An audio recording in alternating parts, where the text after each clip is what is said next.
श्री क्षेत्र मस्करवाडी नंबर 2 धामणी येथे अखंड हरिनाम सप्ताह उत्साहात साजरा।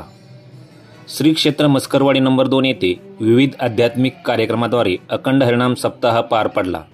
दिनांक 14 ते 21 डिसेंबरच्या दरम्यान श्री सिद्धनाथ विकास मंडळ यांच्या मार्गदर्शनाखाली अखंड हरिनाम सप्ताह व ग्रंथराज ज्ञानेश्वरी पारायण भक्तिमय वातावरणात संपन्न झाला। यावेळी दररोज पहाटे काकड आरती, ज्ञानेश्वरी पारायण वाचन, नामस्मरण, महिला भजन, प्रवचन, सायंकाळी कीर्तन आदी कार्यक्रम घेण्यात आले। 21 डिसेंबर रोजी संपूर्ण गावातून पालखी सोहळा व हरिभक्त पारायण बाबुराव महाराज भोसले यांचे सुश्राव असे काल्याचे कीर्तन झाले। त्यानंतर महाप्रसादाने या सप्ताहाची सांगता करण्यात आली। या कार्यक्रमासाठी परिसरातील भाविक भक्त, आबालवृद्धासह महिलाही मोठ्या संख्येने उपस्थित होत्या।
Go!